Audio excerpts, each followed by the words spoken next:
morning, good morning. Welcome to the show. I'm Eric Murphy. This is Skeptic Generation. We need to talk.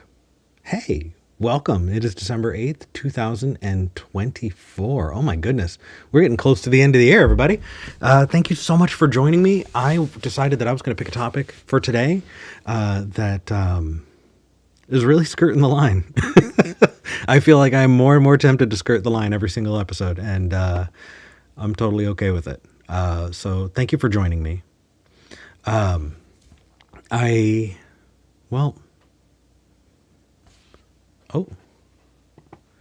video on YouTube, but the audio seems to be working okay. Okay, let me just try this again and see if video will go up. Give me just a moment. This seems to be the second time this has happened. Let's see. I'm going to try something drastic. All right. Let's see if the video is up and going now. And it looks like it is not. Oh my goodness. Let's see here. Maybe I can switch to a different video source. Will that do anything? Testing 1, 2. Oh goodness, it's another one of those days, isn't it? Well, for people who are wanting to see video immediately, I will tell you that SKEPGEN is and has been streaming live on Twitch, twitch.tv/skepticgeneration. And I am going to continue to try to get this working because I want an episode to happen today. We got stuff to talk about. All right. We will get this happening eventually. Thank you all so much for your patience while we get this worked out. How frustrating. Insomnia Doodles in the chat says, little do we know, the camera's working just fine. The black cat is just sitting right in front of it. If only that were the issue. All right, let's see here. I'm going to clear out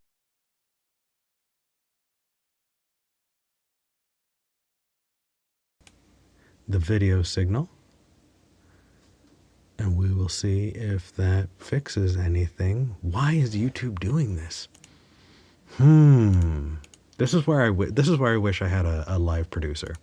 If I had somebody here who could work through this, I could vamp, I could talk, and all of that, and we could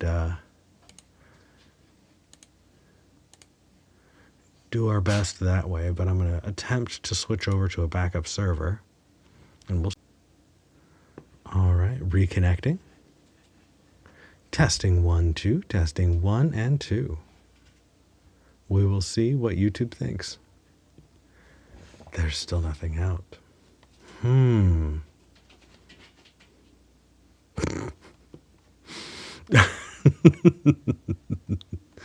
You know what? I blame the topic of today's episode. All right, testing 1, 2, testing 1, 2. I've got video that looks like it should be going out. Let's find out if audio is going. There it is. There it is. All right. Hey, everybody. Let's get that intro dialed in and let's try one more time. Ready?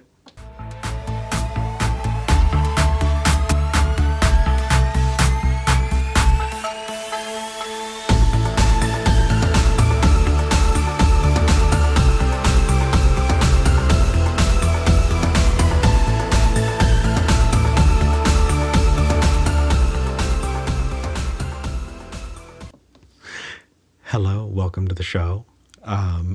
I will cut this part out for the podcast. So for people who are listening and don't know what just happened, we've spent the last 5 minutes with a video issue, second week in a row. We're going to get this fixed and we're going to get it worked out. So thank you so much for your patience. Welcome to the show. I'm Eric Murphy. This is Skeptic Generation. It is December 8th, 2024. And we need to talk. Hey, all. Before I give the topic for the episode, I do want to put the phone number out. If you want to talk about the topic, perfect. If you want to talk about beliefs, about, faith, philosophy, and family during the holidays, give us a call. I'd be happy to talk to you. The phone number is 412-753-7436. That's 412-753-7436. Or you can go to tiny.cc/SKEPGEN. That's tiny.cc/SKEPGEN. Yeah. I wasn't expecting it to cut to that quickly. Let's try that one more time. There we go. Either way, it is toll free, and our call screener is waiting to take your call. All right, back to me. Let's dive into the topic. Deny, delay, defend. That is the title of a book in 2010 by someone named Jay Feynman. It was about the tactics that health insurance companies use to not pay out on claims. The longer it can be denied or delayed, and the more they can litigate against having to pay out, the more health insurance companies can get away with not paying things out. It's a tactic that has been growing and growing. And for people who watch the news, things kind of came to a head. This week, the CEO of United Healthcare was shot in New York, and written on the bullet casings were the words deny, defend, depose. And it's interesting seeing what's going on politically, because at first, political pundits, have been shouting from the rooftops, look at what the liberals are doing. Look at them reveling. Because that seems to be the reaction that has happened. People have gone, hey, you know what? We're not super upset about this. But you're seeing louder and louder conservative voices, just normal people, standing up and going, actually, we agree with this. We're not terribly upset. There's something deeply wrong in the system. And we're sick of it. And so we see that insurance companies have responded. They've reacted. They've taken all of the C-suite executives, their pictures and their names off of websites. Another health insurance company here in the United States, Blue Shield, had recently announced that they were going to limit paying out on anesthesia, that after a certain amount of time, they're just not going to pay for anymore, which healthcare providers were saying will cost human lives. And it was yet another health insurance decision. Meanwhile, within the last week, and by the way, that was in several states. Within the last week, I believe across the nation, I think it was United Healthcare had severely limited how much they're going to be paying out for end-of-life care for people. But check me on those facts. Let me know in the comments if I'm wrong. But it feels like there's been a political shift. There's been a change. And some who are saying it's ghoulish to be okay with or not deeply, deeply disturbed by what's happened. And others who are cheering it on. And that feels like it's something we need to talk about. So I'm going to do my best to not get this channel completely removed from its platforms. But I also want to talk about it because it's really important. And that's why I named the title of the episode this. Let's dive in. Let's talk about it. I want your opinion. I want to know where you see this is going. I have my own thoughts, but it's much better to have a dialogue. So I'm ready for it. I do have another caller already ready to go, and I'm very excited about that. But I do want more. So you know what? I'm going to put the phone number up one more time, and then we'll go into our first call. 412-SKEPGEN. That's 412-753-7436. Or you can go to tiny.cc/SKEPGEN. That's tiny.cc/SKEPGEN. Our call screener is ready to take your calls. And I'm ready to talk. All right, let's talk to Summer in California. Summer, how's it going? Hi, Eric. How are you? Oh, I'm doing. I had a long conversation with V yesterday. V did not think it was a good idea for me to do this title for an episode today, which is fair. So we'll see how it goes. But what did you want to talk about? And by the way, I missed you. I'm glad that you're calling back. Yeah. I haven't really had anything really to talk about. But a lot of stuff has been coming up recently, and it's kind of like what you were talking in the news. And when I was in journalism school, I always had to write both points of view. So if I was writing about, why drugs are bad, I had to write about why drugs are good. And so what I'm finding is, why is it that, like, I can't really find the truth to some questions that I'm looking for? So, like, when I look at, like, political, commentary, Hmm. and I see the same clip used with both Democrats and Republicans, they both focus on two different things, with the politicians saying the exact same thing. And one slants it as a good thing, and one slants it as a bad thing, Yeah. or they slant it the opposite. And so I really want to know, how in the hell do we find the truth? I don't know. I wanted to talk about that today with you. Absolutely. That was a really, really poignant question. I love it. Okay. You're going to hate my answer. Uh oh. So have you heard of the is ought problem? No. No. So if we're talking about ontology, what is just brute, what is the case? It doesn't lend itself to ought statements. So if you were to say, I don't know, the price of a loaf of bread has gone up astronomically all of a sudden, right? It's maybe more expensive to buy eggs, or it's way cheaper all of a sudden to buy a cell phone. Those are is statements that you can make, right? But Right. what you draw from that, those conclusions, those are all speculation, they're opinions, and all of those are kind of ought. We ought to do this, or we ought to take this as a good thing or a bad thing, or this is indicative of whatever else. Truth cares about what is the case. Opinions care about what we ought to do about it.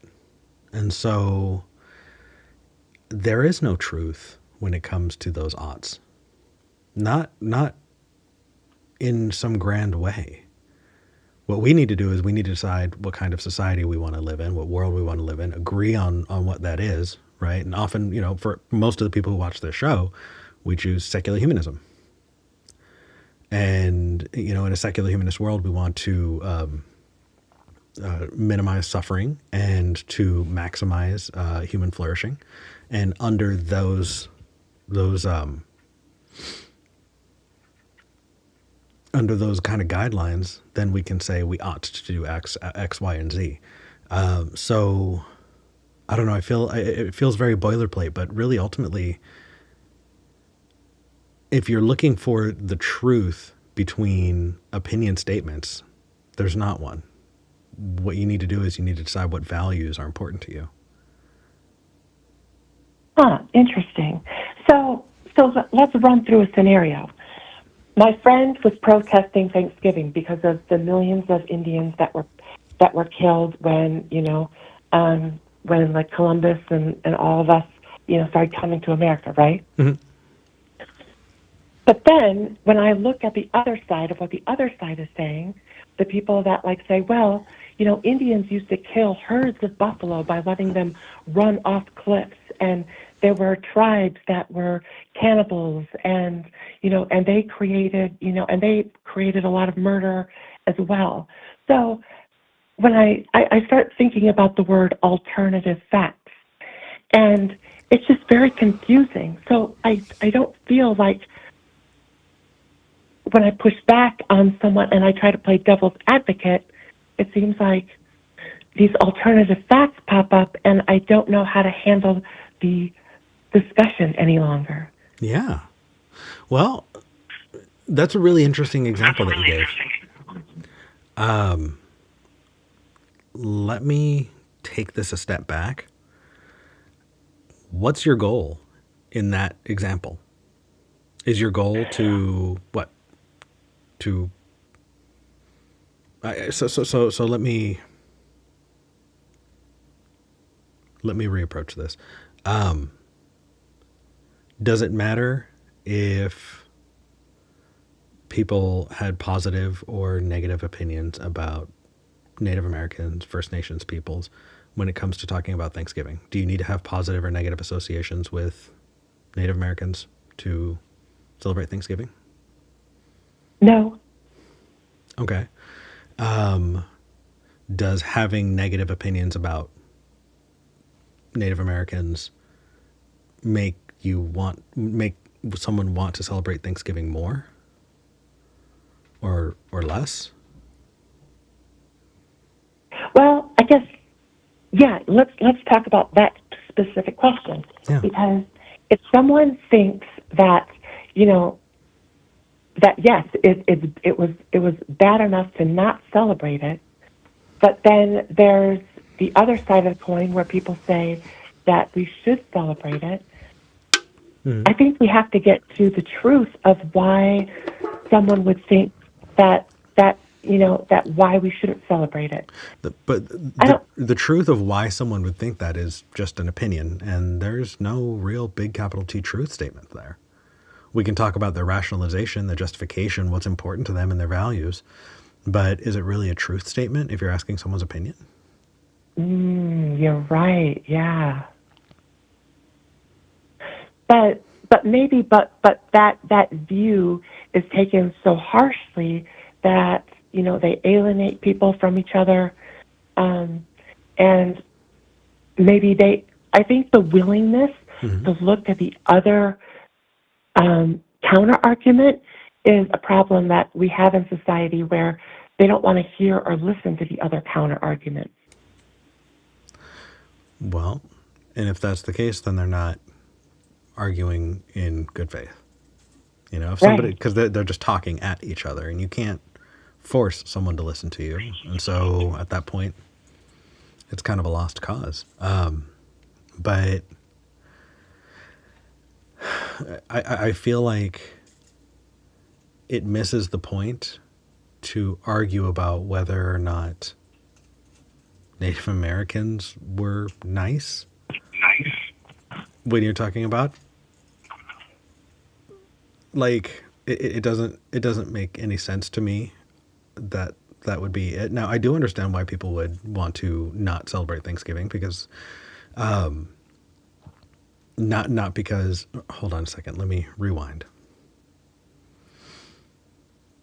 I understand people not wanting to celebrate Thanksgiving because internally they associate Thanksgiving with the horrible systemic abuses that the United States has perpetrated against Native Americans.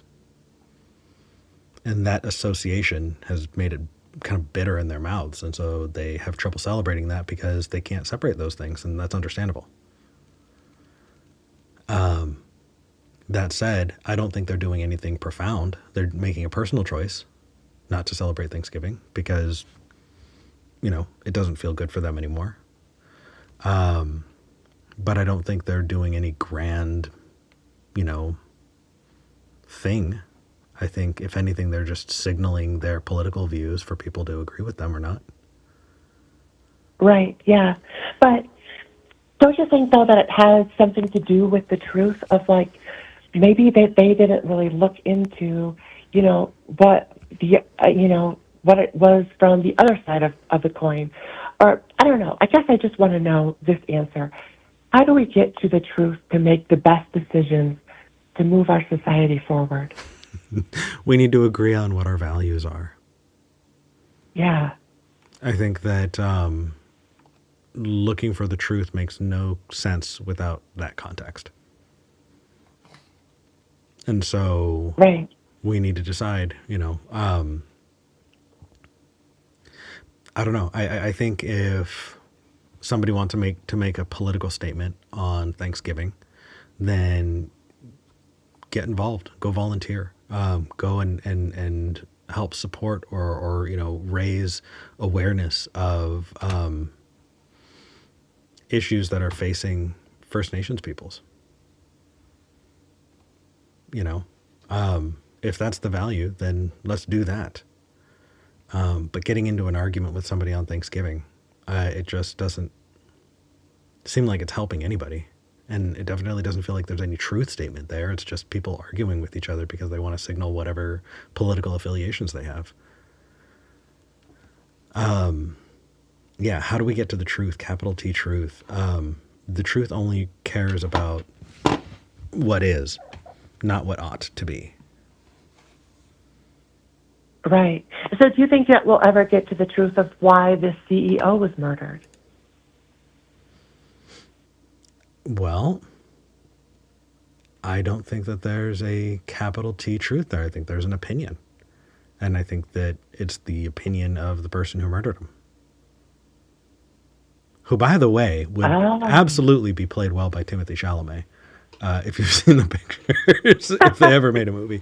Yeah, is there a truth to why they got murdered? But don't you think that there's a truth to the person that murdered him?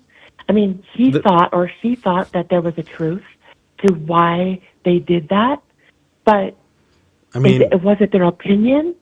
Yeah, it was their opinion that that person should not live anymore.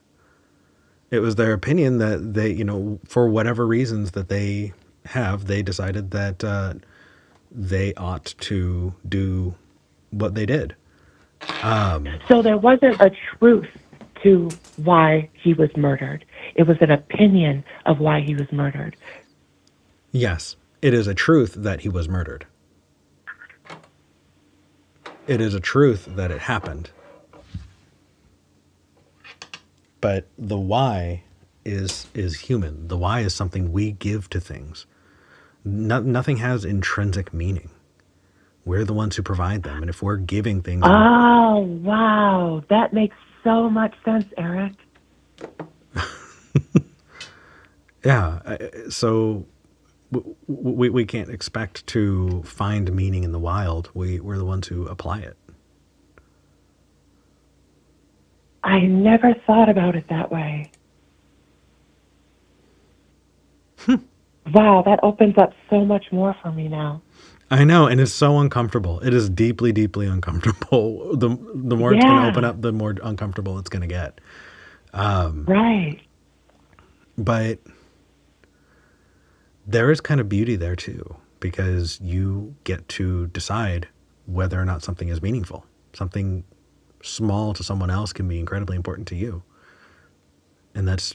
So, yeah. Oh, go ahead. Well, like obviously, whatever motivations the murderer had, or assassin, or whatever we want to call them, the reason he did it, I'm assuming, is because it was very important to him, and he applied that meaning, that value on his own. But could he have been given, could he have been motivated out of something he thought was true, a story that was told to him that he thought was true that caused him to have that opinion to commit murder? Yeah, absolutely. We all tell each other stories, and we tell ourselves stories, and some of them are more factual than others, but they're all motivations. So the truth was formed in... help me get this thought out, because that's really important to me. So the truth happened, and something happened that was true, and it got to this person who formed an opinion because of that truth, which then caused him to murder. So where was the breakdown? Yeah. No? Yeah, not quite. So does it matter if it was a lie or not, right? If we're talking about this murderer and we're talking about their motivation, oh my goodness, my cat is bringing me toys to play with her. Sorry. Doesn't matter if it was true, right? So... but it should matter if it was true, because that would cause the wrong opinion to happen. It would be an inaccurate opinion, but the truth is that this person was killed. So I'll give... But I'm not talking... Okay, go ahead. No, it's okay. I'll give you an example, right? This kind of goes into the way that I talk about identity, right? I think that we are the stories that we tell ourselves about ourselves. And it doesn't matter if those stories are true. I think there are plenty of people who dealt with narcissists and been in abusive relationships. And if somebody tells you that you're stupid or you're ugly enough, somebody you love, right? A partner who's going to tell you you're ugly and stupid every single day, eventually you're going to think that you're ugly and stupid. And that's going to be built into the way you think about yourself. It doesn't matter if it's true. Wow. Okay. But how do we stop that? That's like, I'm trying to figure out, like, if we told the truth more often, and then we need to discern. That's why I want to get to, like, how we find the truth in every situation. Well, and being a skeptic is, yeah. Great, because you have to question everything, which is great. But there needs to come a time where we go, okay, I need to know the truth. What happened to cause this person to believe a story that wasn't true, to go cause someone's opinion to go and kill someone? Okay. So if we stop, but what if what if it was okay, true? go ahead. No, it's okay. What if it was true? I mean, the thing people are arguing about right now is the fact that there have been deeply unethical practices at major health insurance companies here in the United States that have led to a massive amount of human suffering. Right. And so that is true. What people do with it, though, their opinions can vary. Let's say we take it. Let's say we just imagine a world where only people, like all people could do is tell the truth. There's no lies. There would still be war. Right. There was a movie like that. Yeah. The invention of lying. There would still be war. Yeah. There would still be people arguing and fighting. There would still be murder. Truth. Why? Because people disagree. They have fundamental disagreements on what ought to be, right? Some people want to live in different idealized versions of society.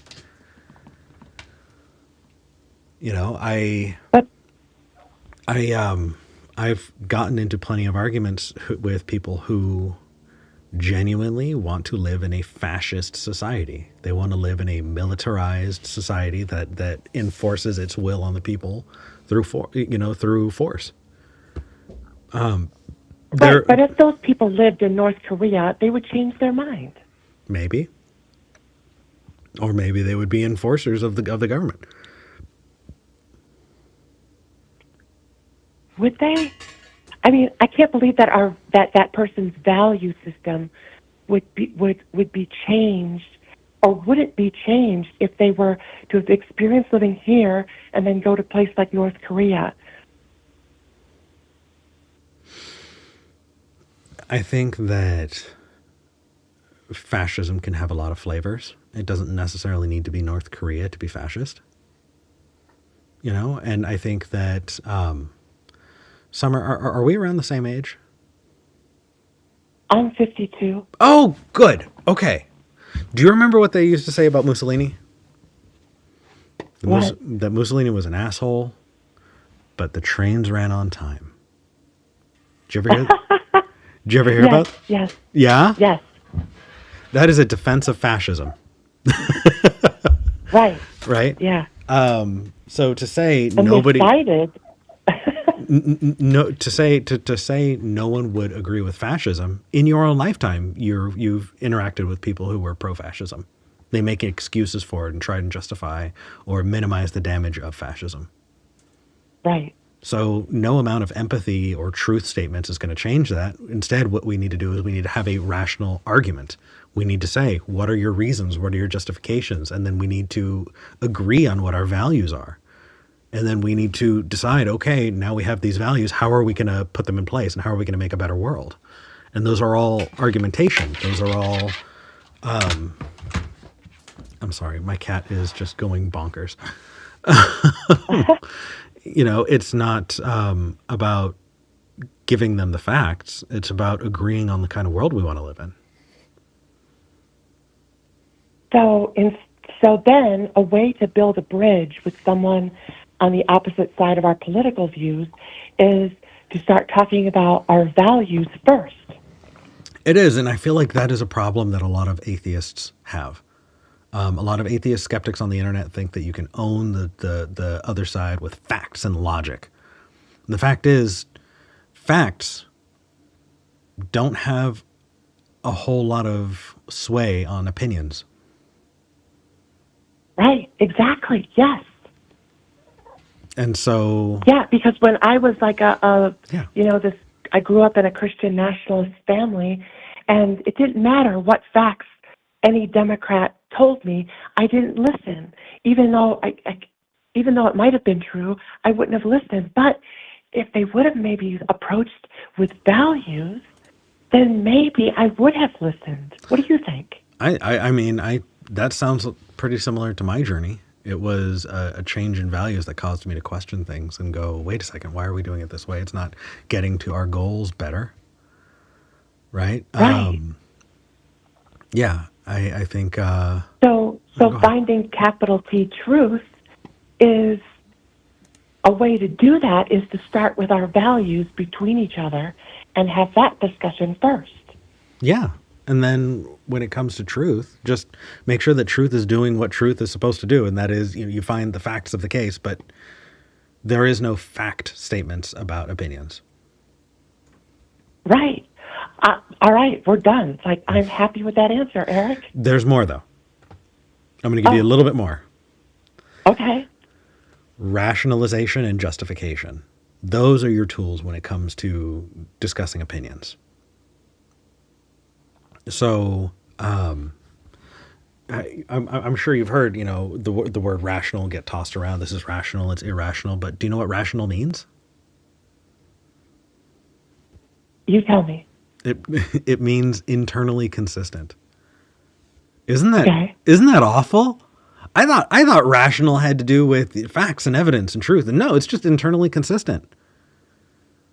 If you believe in ghosts and somebody tells you a ghost story, and your worldview is built around the idea that ghosts exist, then you can say, oh yeah, no, that is total evidence that ghosts exist. Whatever this ghost story I heard, yeah, no, that checks out. And it's rational to me because in my mind, I've already built a world where ghosts exist. It can all coincide in my head. If a believer believes truly that Jesus walked the earth and was the Son of God, then stories that would back that up are rational to them because it's internally consistent in their worldview. Right. So can someone oh, go ahead. Go ahead. Oh, Sonny, I'm going to shut up. You go ahead. All right.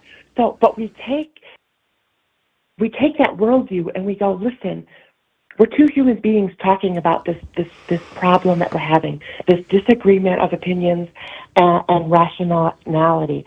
Why don't we start with, I'm a human being, you're a human being. We start with, what are the values that you have towards life, of believing that we should, I don't want to harm you, you don't want to harm me. I don't know. I'm trying to find this root cause of where we could start somewhere with someone that is completely on the opposite end of us, politically or whatever, and then get to that point and walk them through, Mm-hmm. or walk us both through to find the capital T truth. So I think you got it square on the head. If you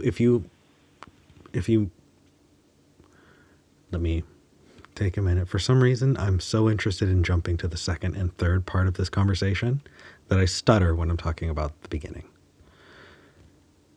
You're right, and I think that our goal should be to find our shared humanity with the person we're arguing with, because we tend to other each other. We tend to not view each other as worthy of care. And I think that if we do that, if we can find at least that starting space of recognizing each other's humanity, then we can have that discussion about what ought to be the case, what we value in this world.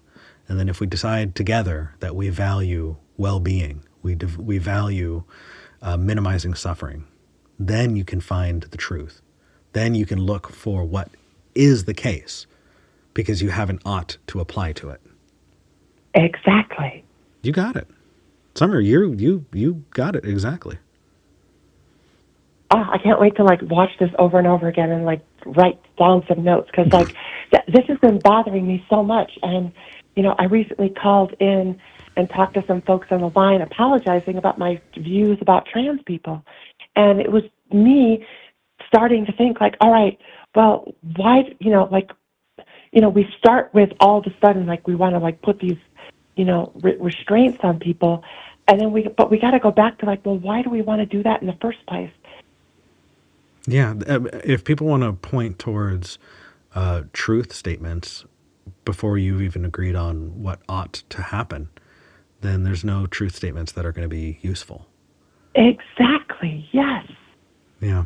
This has been so helpful. Thank you for putting this, into words for me because I've been struggling with it for so long. Thank and you I for knew calling. that you'd be the person to talk to. Yay! And push back, especially on atheists and skeptics, because I have, especially when it comes to like trans topics, people want to get to what is the case, what are the facts, what are the hard facts, and gender is a social construct. And so if it is a social construct, then it is entirely dependent on how we treat each other and what our values are. Exactly. And that is a different kind of discussion. Yep. Yeah. Summer, I always enjoy when you call. You are, you are absolutely, I appreciate you. So thank you. Thank you. I appreciate you. All right. Hey, I hope you have a wonderful rest of your day. You too. Bye. Bye. I love when Summer calls. All right. And I already have another caller, which is wonderful. I do want to take more than this, though. Phone number up one more time before I move to the next call. 412-SKEPGEN. That's 412-753-7436. Or you can call online by going to tiny.cc/SKEPGEN. That's tiny.cc/SKEPGEN. Our call screener is waiting to talk to you, and I am absolutely ready to take that call. Let's move on and talk to Jay in Florida. Jay, you're live on the show. Hey. Hey. Hi, good to be live again. Yeah, doing really well. I'm trying to manage my unruly cat while I'm doing the show. Oh, I'm not sure you're going to win that battle, so you should probably just let her do whatever she wants. I think you're probably right. But what did you want to talk about today? So I had a thought, like I do at times, that humanity tends to like harm. Mm-hmm. When I say harm, I'm talking like in a general sense, not necessarily like intentful harm, but maybe because we're animals, we seem to have a preference towards things that are harmful, right? And I say this because when you consider like video games that are more popular, the more popular video games are games that are like more harmful. It's not something like building a city. The ones that seem to pull people more are like Call of Duty, Fortnite, all those ones when you actually are like inflicting harm, even though it's a digital person. I just wanted to know what you thought of that. I really wasn't looking for like any moral opinions on it. Maybe not yet, but just like, what do you think? I think that harm is the wrong thing to focus on. I think that humans value catharsis. I think we want to scratch an itch that really itches. We want to, and get that spot, scratch it. And there are different ways to do that. There are different ways to hit the dopamine buttons in your brain. One of them is to imagine yourself being a hero, defending the things that you think are worth defending. And so in a lot of video games, I don't know about you, but killing Nazi zombies in Call of Duty. Hey, that's awesome. I mean, awesome. they're double bad, right? They're not only are they zombies, they're the worst kind of zombies. They're Nazi zombies, right? Like you're crossing that off twice. And so the catharsis of doing that, right?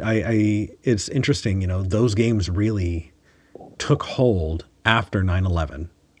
right? You have this othering of people in the Middle East, and then video games came out that demonized Middle Eastern groups for better or worse. And the idea of protecting freedom gave an air of catharsis to people who played those games. But would you say that people value harm to their families or their friends? No, I No. wouldn't say that, because that crosses like maybe a different line for them.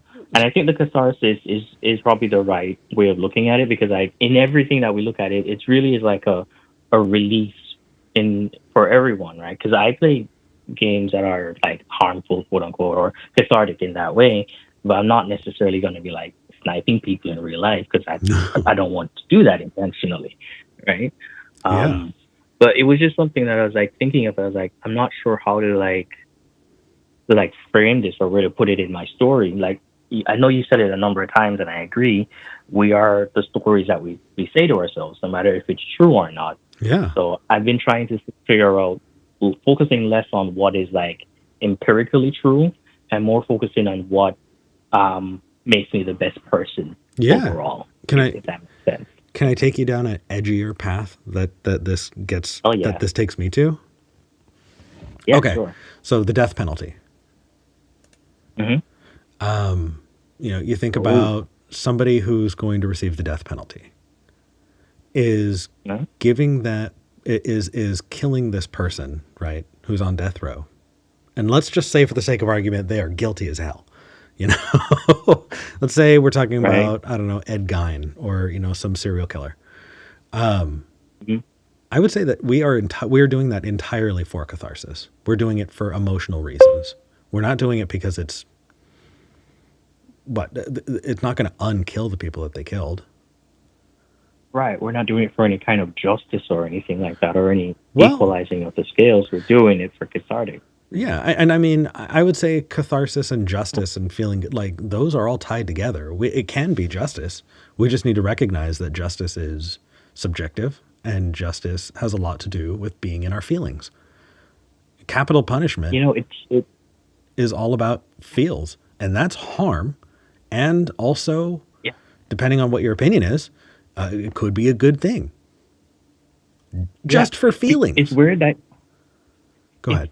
I say, well, it's not weird. It's unique that you chose that specific topic, because my mom and I have like a specific disagreement on the death penalty. Right? Like, she's pro it, and I'm like, no, against it. And we've had a couple of conversations, but we've never really seemed to get to like the core reason for it. And what you just said has allowed me to like rethink it, or think of it in a different light. And I think I might actually understand her point a bit better now. Thinking of it along those lines, right? Yeah. Less along the lines of, okay, this is righting or wrong. It's more of, okay, this is doing something about what I think is bad, and this is the release I'm getting from it, or this is how I think I can do something about it. Okay, I mean, okay, that's a conversation I'm going to need to have again. Okay, cool. I like that. Well, and I will tell you, it's deeply uncomfortable for a lot of people. It's deeply uncomfortable because we want to think that our justifications are written in stone and that there is some perfect truth to our moral judgments. When the fact is most of these, these judgments, especially about justice, are all in our feelings. Mm-hmm. And and then you look at extrajudicial justice, right? Like the topic of today's episode. Mm-hmm. What does it say about us when we want to stay away from harm and we want to avoid harm, and yet you see people reveling in harm? You see people celebrating it and calling it justice. Well, if that's the case, then harm and justice are entirely different things. They cannot coincide. There's no reduction of harm that equals justice, because justice sometimes is harm to people. That's true. That is true. And with the topic and with the incident that happened a couple days ago, I completely understand the side of people who are like, yeah, this is awesome. This is what should be happening. We should be doing this to more people. And then I'm like, we shouldn't, because it's not necessarily like their intent to cause harm. Their intent is really just to increase the profit for the company. that kind of had some harm tied to it. And while we disagree vehemently with the harm that like health insurance companies have caused, they don't really think executing CEOs is the way to get that. I think more along the lines of government regulation is the right way to do it, but that's not really what people are like happy about right now. Well, Right? I think that I think I think that CEOs have access to change government regulation a lot more than regular people do. And because of that, I don't think we live in a fair system that can adequately fix that. But then also when we consider that power generally isn't like given, it's more taken. Mm-hmm. Is it like, which is why is it needed or necessary for us to have the harm to actually have some people recognize that things are like really bad? there's a lot built in there. I think the first is the first is kind of mind blowing for a lot of people, and that is that there are those who would call the police a standing, occupying army. That entire job is to focus on the citizens in that country. Mm-hmm.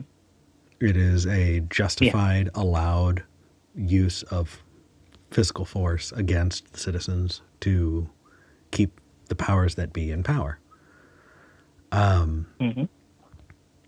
So I don't think I would be able to disentangle force from what is right and wrong, because now we've looked at two different examples of one that seems right and one that seems wrong.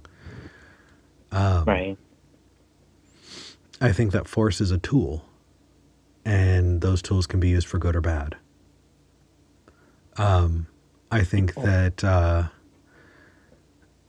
if I were to, I don't know, do you have any kids, Jay? Yeah, I do.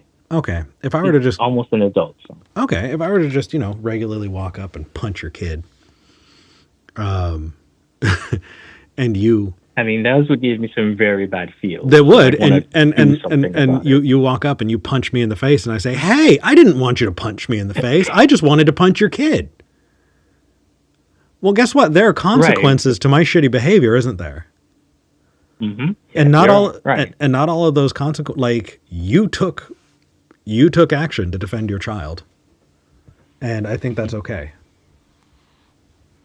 The fact is that it's a lot more murky when you're talking about this CEO of this company, because they didn't want to get shot. They just wanted to make decisions that were going to increase human suffering so that they could make profit.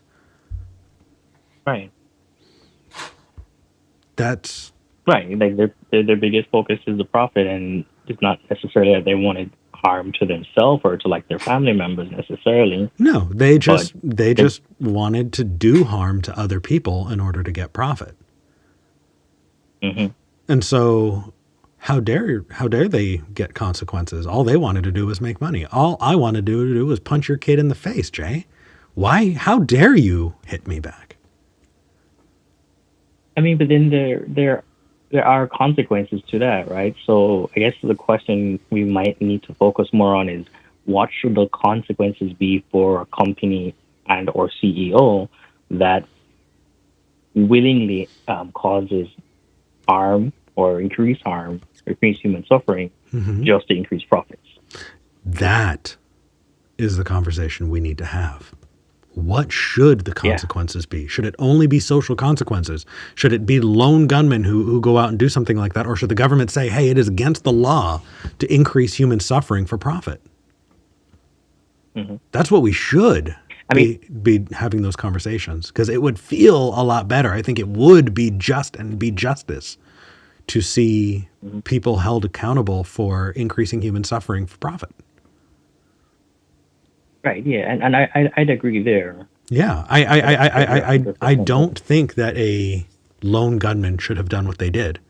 I think that CEO should have been given the death penalty by the government because what he did was wrong. By the government, right? Yeah. Yeah, because taking matters into your own hand doesn't help the overall situation that's happening. Well, and then it could lead. especially building on the conversation I had with Sunny before you, we all have different opinions. Right. So if everybody is tasking themselves with being the arbiters of justice, then you're going to have a whole lot of different justice getting dealt out everywhere. And all of a sudden, it's not justice. It's just about who has the biggest gun. And then we have a problem. Because even in the example you gave, right, like you punch my kid, if I choose to, I have a choice. I could either punch you or ask you, hey, why do you punch my kid? You know, trying to get to the reasoning for that. But some people's reaction, like my reaction might be in that time, is just to punch you, which is not necessarily going to help the harm that was caused or anything, but it will probably make me feel better about it. Yeah. Now, not everybody's on equal footing, though. I don't know. What if 1% of people were punching 99% of people's kids? Because it definitely seems like this is targeted at the 1%, doesn't it? It does. It does. And we have to admit that there is that level of punching down that is seemingly happening from the general 1% in society. So and we seem to be totally okay with it. Yeah, we seem to be totally okay with it. All they wanted to do is make profit. It just, that profit just looks like punching your kid in the face. Just looks like punching your kid in the face. Yeah. So the 99% needs to do something, but I don't think that something is actually executing CEOs with lone gunmen. No, I think the government does need to do something. Yeah. And when the government doesn't, and this kind of thing happens, I kind of understand it. And it's terrifying, and it makes me feel weird as a human. Because the best version of myself does not want to see harm. And yet, I do like seeing justice. And this does feel like justice. It does, but it also kind of feels like you might be justifying a extremely harmful or egregious activity. So yeah, you're right. I see there. Yeah. Is it harmful and egregious to shoot Nazi zombies? I mean, they're Nazis and they're zombies. I mean, oh. I would say it's justified. It's easy to justify that. But I think that if you're just going to say harmful and egregious generally, yeah, sure, it's harmful and egregious and totally okay. Now, to be clear, I'm not calling the person who recently got murdered this week a Nazi zombie. Please do not make that, I'm just trying to use extreme examples in order to paint a clearer picture. Yeah, I totally understand. Wow. Jay, I hope this conversation has been helpful. Oh, yeah, it has. It has even given me other things that I need to, speak with my mom about on a couple of things we disagreed on. So, yeah. It's not going to change where I stand on it, but at least I'd have, a better understanding, a more empathetic understanding of why she's on that side of it. Yeah, it's funny. Being empathetic doesn't mean you're giving anything up. It just means that you are wiser going into the conversation. Right. Yeah. Jay, thank you for calling in. I really appreciate it. Hey, appreciate talking to you, man. Take care. Oh, boy. I don't know where the line is, you guys. We'll see. This is a... You know what? Before I hop into the next call, let me just say this. I will be deeply surprised if this episode stays monetized. I don't imagine any major companies wanting to, or being okay with this. So if you like the show and you want to support it, consider going to patreon.com/skepticgeneration. That's how this show can happen. Because the algorithm can be fickle and you never know when that kind of thing is going to get shut down.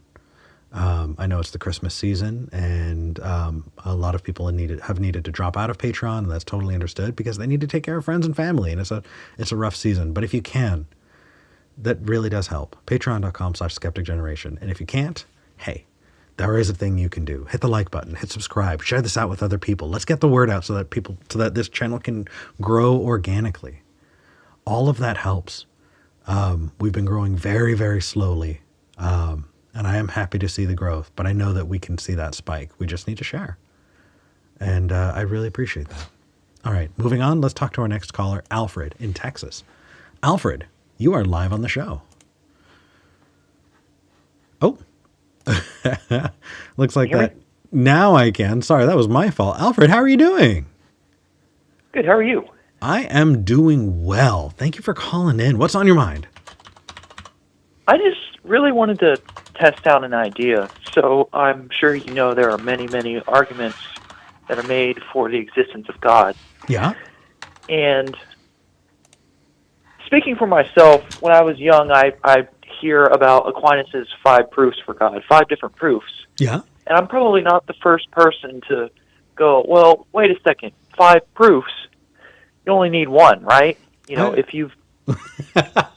I mean... Sorry? Technically, you're right. Yeah. Yeah, and that always kind of made me suspect, well, like, maybe even he knows that no single one of them really proves God exists, because otherwise, why would he need 5? Maybe they all just make probabilistic arguments. And, well, later on, I thought more about it. I'm sure you also know, we know that there are an infinite amount of prime numbers, right? Sure. And, sorry? Sure. Yes, and there are multiple proofs that there are an infinite amount of prime numbers. And that doesn't mean that not one of those proofs, isn't sufficient. There tend to be multiple ways to prove there are an infinite amount of prime numbers. Mm-hmm. And so that kind of threw a wrench in my previous thinking. So I must say I've never read a proof or heard a proof, from people like Trent Horn or Aquinas, that it really made it click for me that, oh, there is a God. And yet you still believe. Let's just say I act as if God exists. Okay. It's never been proven to me. That is a deeply uncomfortable and honest take to have. Sure. Cheers to you. Yeah. Okay. So what? So I'll make another analogy to get really what I'm getting at. Mathematicians, they've proved that 0.9 repeating is exactly equal to 1. And many people, when they first hear it, it doesn't sound right, but they've straight up proved it. I'm convinced, I know 0.9 repeating is equal to 1. And nevertheless, there are some very, very smart people. They see the arguments. They see the argument made for it. It's proved right in front of them. Mm-hmm. And for whatever reason, they're just not responsive to the evidence, and they don't see it, even though it's there. And so I'm just throwing an idea out there, and yeah, just to see where this goes. Like maybe, because they seem convinced, Trent Horn and William Lane Craig, maybe they have proven God exists, and people like me are looking at it, other people, other atheists, and the proof's right there, and just for whatever reason, maybe a hardened heart, or maybe just we don't see the reasoning perfectly, mm-hmm. We don't see it, even though it's there. It's been proven God exists. Well, I'd like to see where that goes. Yeah, absolutely. So I'm going to give you an admission first before we go into it. The idea of the hardened heart is interesting, and I've had a really, really interesting relationship with that statement over time.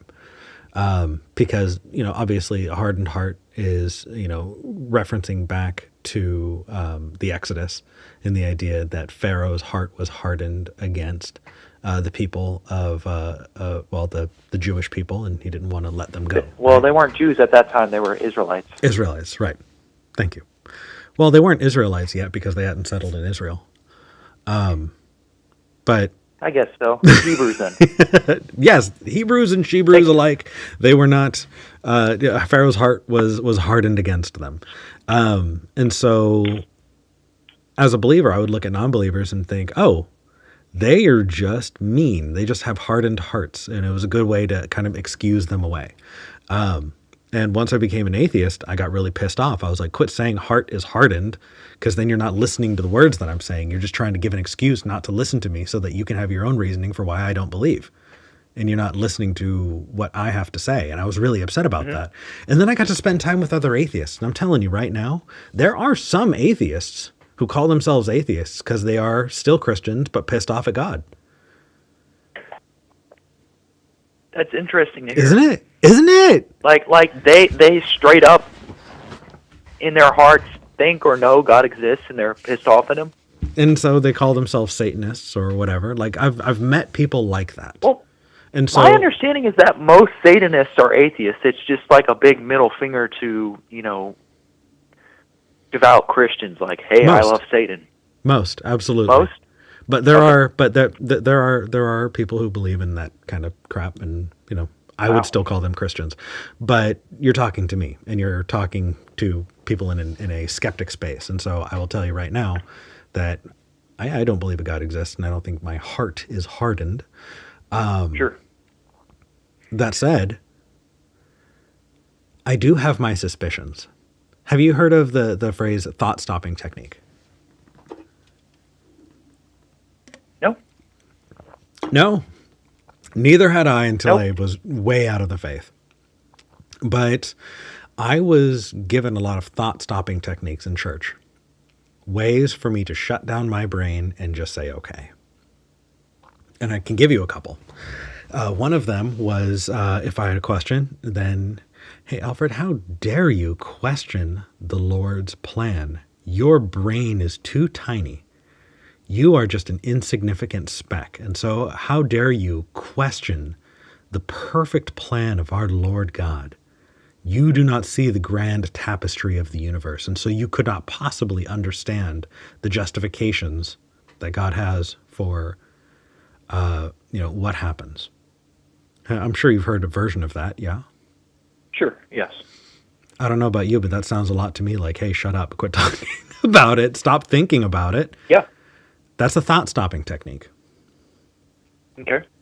Another thought-stopping technique is to appeal to something that is kind of so mind-blowing that you don't really know where to go from there. And I think that's why people like the apologists that you list want to appeal to grand universal statements or appeal to paradoxes, because people have a hard time conceptualizing that, and they go, oh, wow, that's way too smart for me. I must be too stupid to get it, and I'm just going to leave it alone. And I think that is a response to a lot of people have to some of those apologetic arguments, is that just sounds too smart. I can't deal with it. I'm not saying all of them. That's an interesting perspective. Yeah, and I'm not saying everyone does that, but a lot of people do that. How do I know? Because I was one of them. And if you want to get into the meat and potatoes of them, we can. But I think appealing to a paradox is not justification of something. Saying, hey, everything has a cause, right? Right. Let's go into the 5 proofs. And if you were to kind of go down causality back to the very beginning, there needed to be a first cause, right? Yeah, and I disagreed with that. Like, if you have a line that goes forever into the future, nobody blinks. It's like, okay. But if you have a line that goes forever into the past, everyone loses their mind. And it's like, well, why can't you go in both directions? Yeah. Maybe there was no beginning. Maybe. I definitely don't have the math for that. But to point to that as solid evidence of a God existing, that's what William Lane Craig does. William Lane Craig also, by the way, takes these extra steps to add characteristics to that. Not only can a line go infinitely into the past, but if it goes infinitely into the past, it needs to have a personal relationship with everyone that is alive and has ever lived. Yeah. And the fact that people treat that as something intelligent or useful blows my mind. But yeah, I don't know. I think we probably got off topic. At the beginning of this conversation, you were saying that you know, are interested in and thinking about these proofs. Where do you want to go with it? Like, do you want to talk about specific proofs for the existence of a God, or what's up? Sure. Well, I was just really throwing out the point that maybe, I mean, I don't know. Maybe they have proven a God exists, and I just don't see it. Just like some very intelligent people, it's right there. 0.9 is repeating is equal to 1, and they just don't see it. It's perhaps possible, you know. That was the point I wanted. Yeah, you know, what's funny is, I feel like Christians have a really, really tough task in front of them. If you were to prove, like, let's say we absolutely proved that the universe began somewhere. Mm-hmm. And let's say they even proved that it was done by a thinking being. Mm-hmm. If that was all that they had, then okay. But that still doesn't mean that the God of Christianity exists. Sure. You know, heck, I can absolutely imagine, you know, let's say powers exist, you know, let's grant all of that shit. And some being used up everything they have to create a universe, and in the process, blipped out of existence. And all that they did was poof a universe into existence. That is, to me, infinitely more likely than a God who has all of the other qualities that people attribute to a God. And so, even if you were to grant, even if they were absolutely right on the 5 proofs for the existence of God, they are not 5 proofs for the existence of the Christian God. Sure. They are paradoxes that try to imply a conscious creator, and they don't even do that. They just imply a creator or a creative force. The two most convincing, and I don't say convincing like, oh, there's a God. The two that really caused me to pause. I'm sure you know the fundamental question of metaphysics: why is there something rather than nothing? Yeah. That's a big question, and then there are many different answers. Some say it's just the brute fact. Some people say, well, I prefer that. Sorry? I would love for you to finish your statement. I apologize. Go ahead. Sure. There are many different explanations. One is that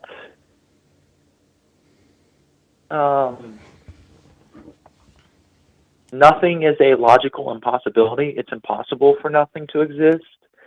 Some say that, I think maybe that there is some kind of explanation, but we don't yet have the language to adequately explain why it exists. Like, it's explainable, but not in our language. Various reasons. Yeah. To me, just at a gut level, like, why is there a universe? Because a God created it. And then people will ask, well, why is there a God? Well, maybe he just necessarily exists. Like, it would make more sense to me that there's always been a God than there's always been a universe. Just really? Personally. It feels like it takes less steps to just say there's always been a universe.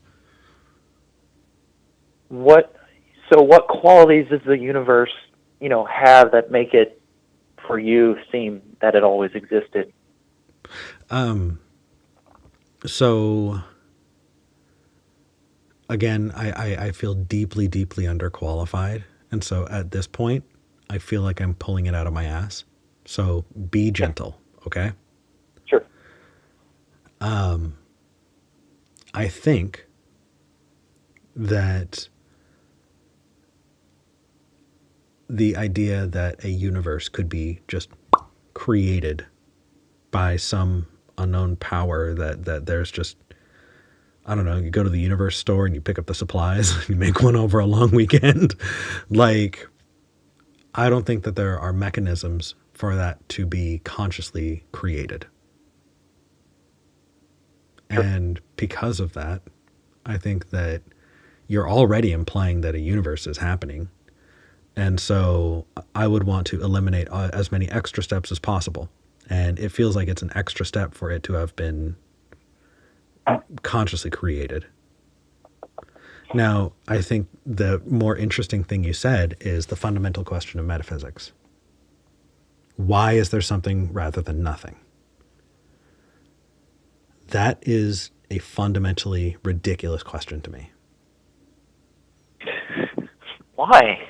Because, as I've said earlier in the episode, why is dependent on us.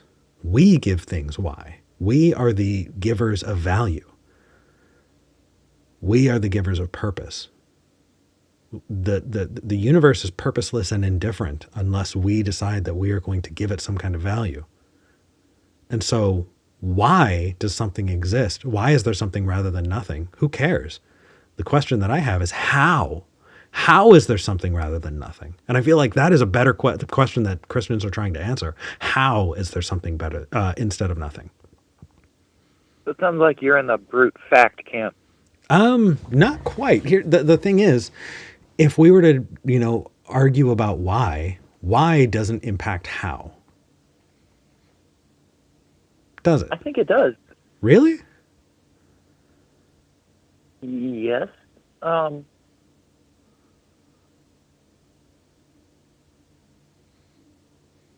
If someone asks me,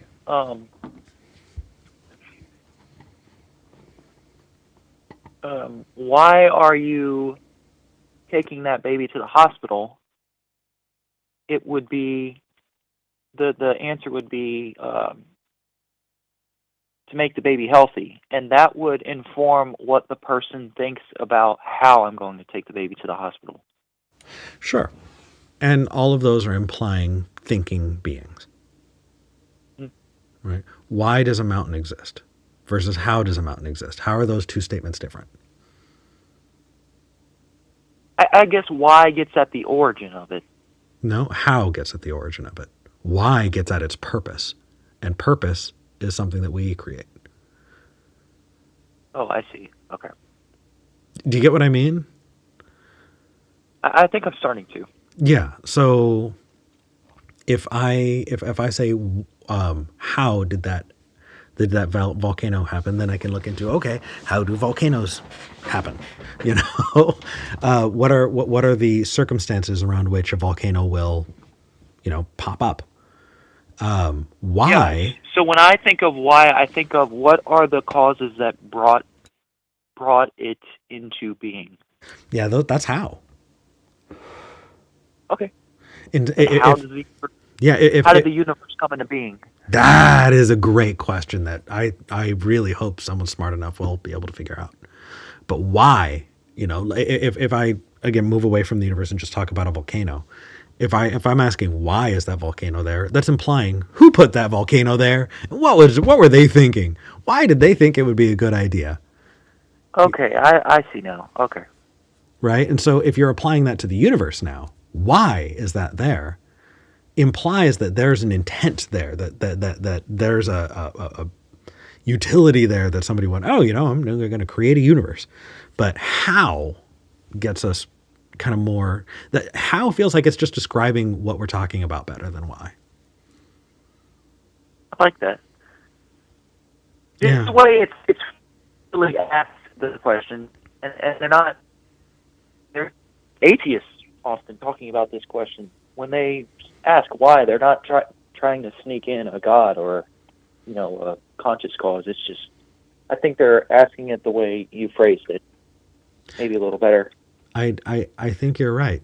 I think that, why does the universe exist is what we say when what we really mean is how. Because can you think of a why that doesn't, and I'm genuinely asking this, I'm thinking out loud with you, Alfred, so I'm not I'm not trying to get any gotcha here, but is there any circumstances where asking a why question doesn't imply agency?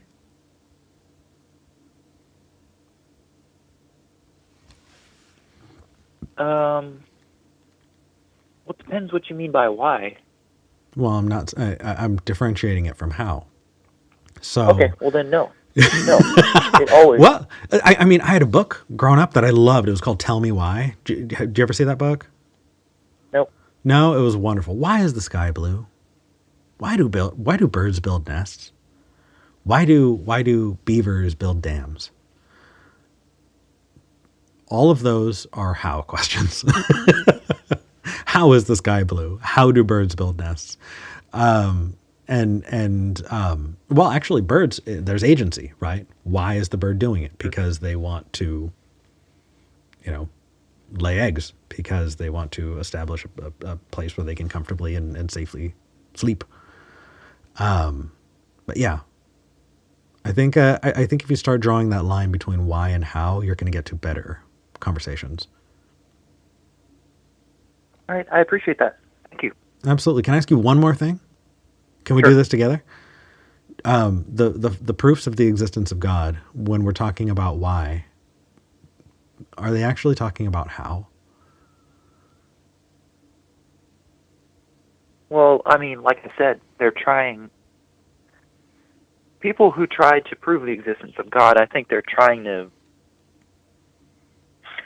They assume he's already there, so when they use the why question, they're already assuming he's there. I'm sorry, what was the question? No, I think you're right. I do. It's difficult as an atheist to convince a believer that that's the case, though. Yeah. So, Alfred, you've called in before. I appreciate your candor and your honesty. It's refreshing. I really enjoy when you call. All right, thank you. Hey, take care.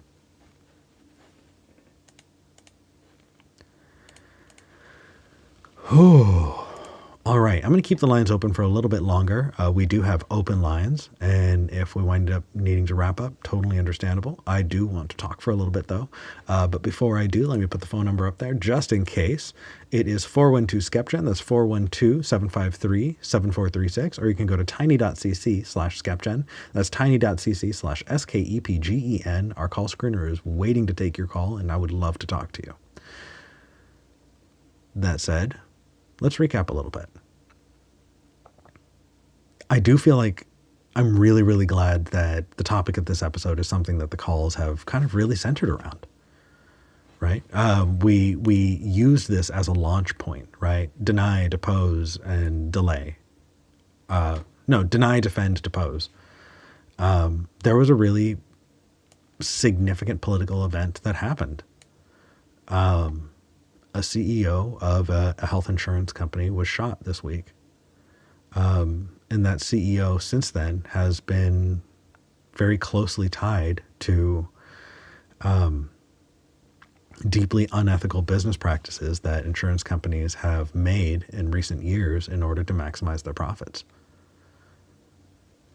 And we can look at the brute facts. We can look at the truth. But it's not until we apply purpose, value, that we give things, that we can start to make decisions about what we should and shouldn't do.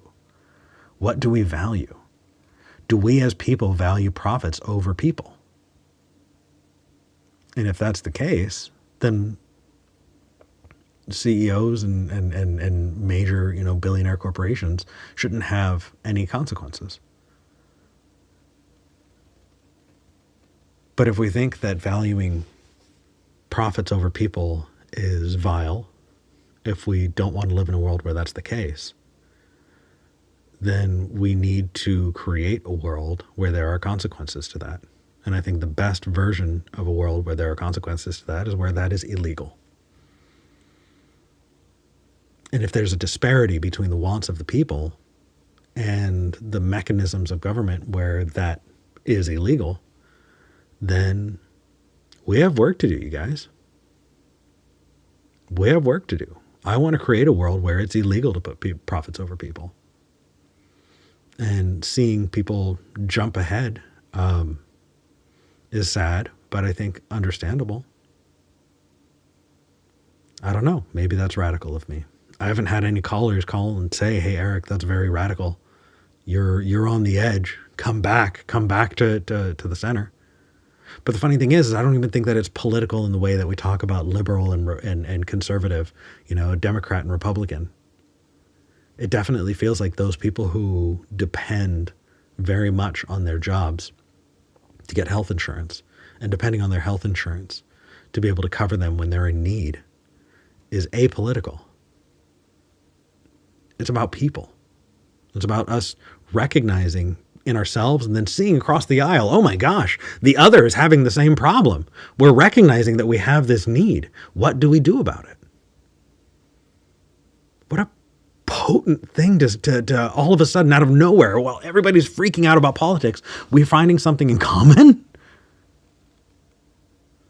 That you don't that being liberal or conservative, Republican, Democrat, Republicans and Democrats don't have a stranglehold on poverty. They don't own poverty. There's poverty across the board.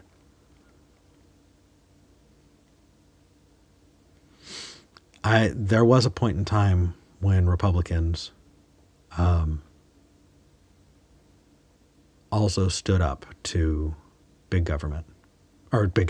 businesses. And there was a time when Democrats did too. And I definitely feel like right now, this is my opinion, but I definitely feel like both of the major parties, Democrats and Republicans, are more in the pockets of big corporations than they are beholden to the people they're supposed to represent. What a deep reflection of that are we seeing right now in the news? I don't know. It's kind of wild, and I was nervous about doing this episode. I do have a caller from the UK, I think, who wants to talk about this, and it'll be interesting to have another opinion. But while that person gets screened, I got to tell you, V tried to talk me out of doing this episode. They were worried. They were like, Eric, you're really skirting the line in bringing this up. There's a lot of radical stuff going on in the context of a call-in show. You never know what people are going to say. And my livelihood is dependent on this show happening right now. But God, it's important. We should. And I think I have a moral, ethical obligation to highlight this. If I have a platform from which we can have this conversation, and this conversation needs to be had, I should do so. And I just hope that you're all going to be here and we can support each other through it, and that I hope that I'm going to continue to have a channel where I can continue to do that. But oh my gosh, how scary is that? That you would fear to talk about something like this. I don't know. All right, so let's see. I have a caller in the queue and a caller in the screening room. I don't want to take the person being screened currently, but I don't want to waste too much time waiting either. So I think I'm going to grab the caller in the queue and hope that they're not a troll. Sarah seems just fine though. Sarah, how's it going? I'm not a troll, I promise. I've called in before. Hi. Hey, usually it says on our thing if the person has called in before, but I'm glad to hear it. It's going to take me a minute because since you're not screened, I don't have your information. So let's go through this together really quick. Sarah, what are your pronouns? She, they, either one. Kind of switch between the two. And I'm in Washington. Hey, you're close. Yes. All right. And the last discussion we had was about the time I thought I saw a ghost. Oh, hey. Yeah. Yeah. Okay. So what do you want to talk about? So with all the stuff that's been going on and with today's topic, it's like I have been struggling with these thoughts. What can we do? Because it doesn't seem that voting's helping. It doesn't seem that, small actions are helping. I mean, that's really I think that's the best case scenario of what we can do, but nothing seems to be making a big change, right? Like one CEO gets taken out and there's that I don't think that's going to change much. I think it's calling attention to it, but I don't think it's going to change much. Well, so interestingly, and probably it has changed things. Did you see that Blue Shield decided that they're not going to go through with their plan on cutting coverage for anesthesia? No, I have not seen that, but I do know a lot about the other ends of healthcare insurance and how terrible it is in general. Plus the fact that we're getting Dr. Oz. Oh Lord. Yeah. So interestingly, though, I do think that this is more apolitical than we realize, because it's impacting everybody. I think that I want to see a general strike. I think that people are dependent on their place of work in order to get health insurance, and that is an unnecessary complication. But as long as we depend on our employers to pay for our health insurance, and companies are negotiating with employers, not people and not governments, then the way that we're going to be heard is by making it a problem that employers cannot deny. Something needs to be done. If this was a, government health insurance for everybody, then, I would say, I'd have a different, I think, solution. But here in the United States, I support a general strike. I believe I do so as well, because something keeps coming back to me ever since things like the 2016 election or even the Bush administration is like, I'm talking about the overall general political spectrum here in America, and I'm thinking, I once took a class on the Holocaust in 10th grade, and there is this experiment, bless my teacher, I love her, that really stuck with me. She staged two students to have like an argument or a fight. I can't remember the exact details of which. And we're watching this go down, thinking, okay, this is just, part of the lesson or whichever. And then she stops them and she says, how come none of you got up and stopped this from happening? Yeah, bystander effect for sure. Yeah, and she explained the bystander effect pretty well. And I'm thinking, I kind of feel bad for being a bystander in some of this, to be honest. And I don't know what to do about it. Yeah, I think that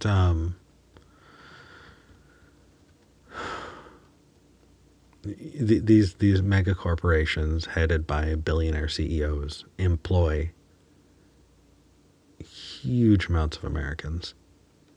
Yeah. And all people want to do is point to the small businesses that would be hurt, when all that does is provide shelter for the big companies who are continuing to put profits over people.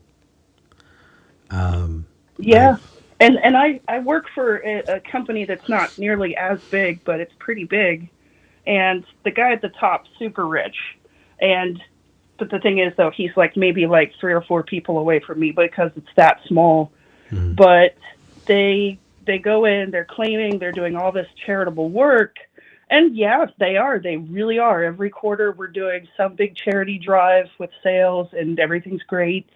And I can't help but think, he's got a big heart. He's a really nice person. And especially because of where I live, I hear nothing but good things about other big billionaires, like Bill Gates and such, because he lives pretty close by. And people that I know actually know him, and they'll say, oh, well, he's so charitable. He's so nice. And then I'm thinking, but there's that big disparity. How much money do these people have versus what am I eating for breakfast today? Because I'm working for this other company, and I'm thinking, I don't know what I'm going to do, man. It's just so tough. Yeah. Bill Gates is an interesting example, because Bill Gates, I think it was 15 years ago, decided, hey, I've got way too much money, and wound up giving over 90% of it away to charity. And actually, yeah, and he still has too much money. Yeah, and he's worked to convince other billionaires to stop hoarding wealth. I'm not saying that it's necessarily evil to have money. I think it's evil to have the ability to make the world a better place, to prevent suffering or limit suffering, and Right. to not do so. Yeah. And But that's what I'm saying, you know? yeah, and you know, when we're looking at billionaires like that, they're the ones who are deciding, you know, how much their employees can put on their table to eat. And there's the saying, Yeah. and I think it is absolutely true, that when the poor have nothing left to eat, they will eat the rich. Yeah. And I think that's what we're seeing. I think it's also same as do you remember green stamps? I don't. Okay, so my grandfather was a coal miner, and coal mining towns, they have this what's called a green stamp program, Okay. and all of the shops and stores are owned by the company. Oh, company that is paying them. stores. Company stores, and Yeah. they would use what's called green stamps. So I get it, at the end of the day, our money's being exchanged for the goods and services that we need, but it's going right back into their pockets too. Yeah. I know the money is not the root of all evil. It's the things people do with it. I believe that kind of pseudo currency, the general term for it was a chit. So a green stamp I don't would be think a I've version heard of of a it called chit. that, but yeah. Yeah. Yeah, that was fucking evil. And it I definitely still feel like we're living in some form of that, you know? it is, and what's interesting is, doesn't it feel like feudalism? It does. You know, we, you know, most of us are kind of taking the position of serfs who are Yeah. serving under the Lord who owns the land. Pretty much. We're working on their land. We're tilling their soil, and the profits that we make for them, we only get to keep a very small portion of. It feels Yeah. like feudalism with just a few extra steps. So I guess, like, my real question is, what can be done about it? Do you have any good ideas? Does anybody have any good ideas? Yeah, there's a old political cartoon of a corporate, you know, a CEO, fat cat at a table, and there's a whole cake, and the CEO has the whole cake and looks at two people sitting across the table from each other arguing over one slice.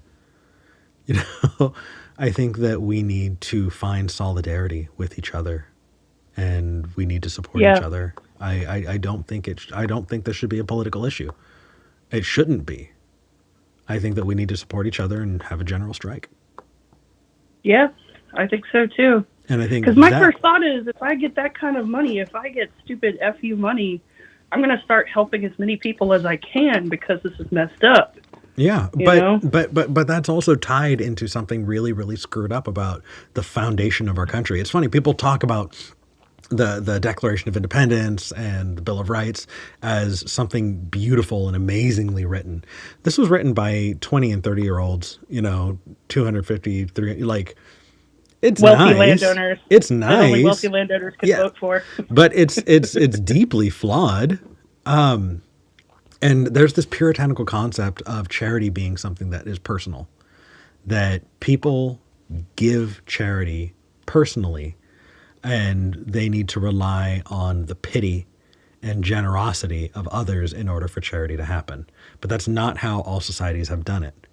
And there Nope. have been plenty of governments, plenty of societies where the entire society itself decided to care for its poor, to care for its needy. And we've definitely taken a lot of half measures in the history of the United States to try and do that, but not enough. Nope, definitely not enough. Yeah, the idea, if I were rich, I could be so charitable, feels like a failing on such a fundamental level, because we shouldn't be, you know, hoping to get the pity and charity of the rich in order to help everyone. We should all be helping each other, and we're not. Yeah, absolutely. So I guess best thing we can do is volunteer our time where we can, right? Yeah, and solidarity. Support each other. There are a lot of things we can argue about politically. This should not be one of them. Oh, yeah. Yeah. Yeah. It's weird, though. It is. The rich and the powerful. It is. Uh, But it's an interesting time to be alive, that's for sure. And yes, it is. Because I grew up with the Clinton administration, and then everything just seemed to be kind of tame then. But then again, I was a kid, so. Well, and during that administration and the one before it, what's interesting is people talk about Bush and Reagan and Clinton as if they were so different, but all of them helped remove in different pieces of financial regulation that prevented this kind of shit from happening. Yeah. So they're all guilty. Yeah. But I'm really, really hopeful for solidarity. Yep. Just be there. Yeah. Best we can do. Damn straight.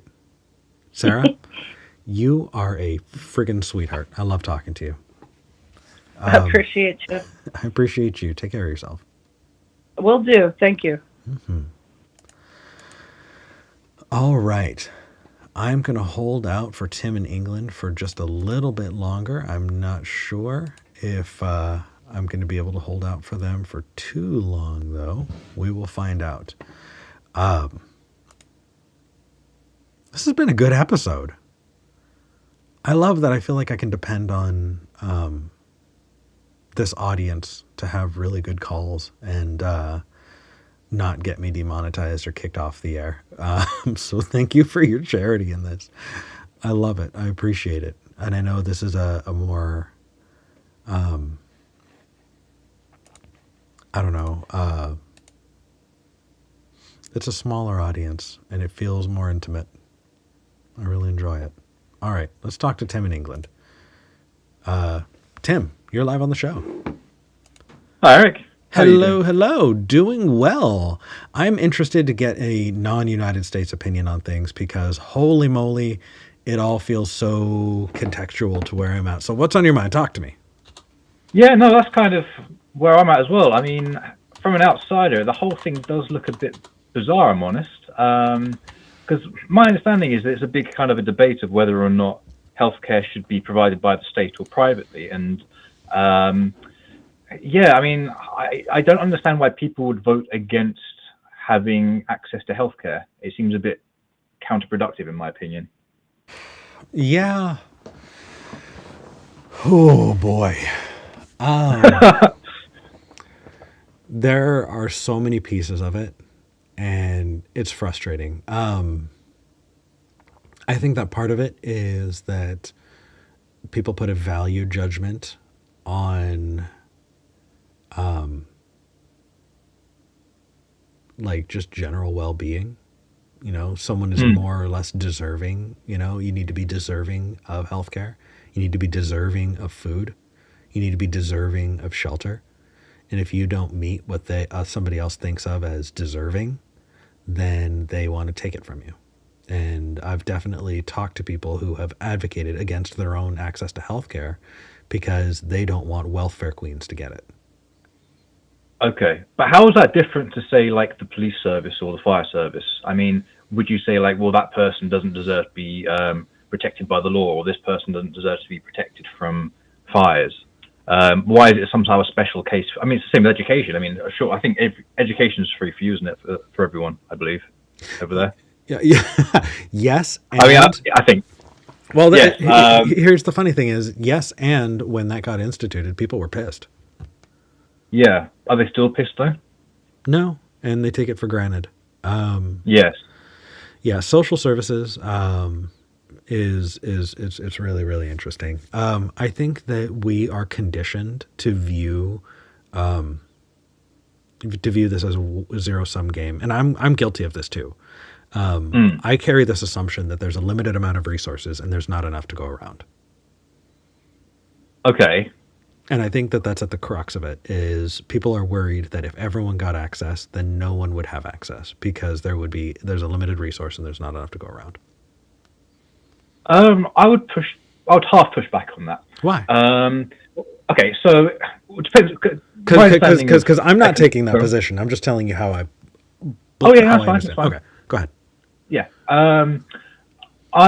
So my understanding of economics, you've got two types of things. You've got goods and services.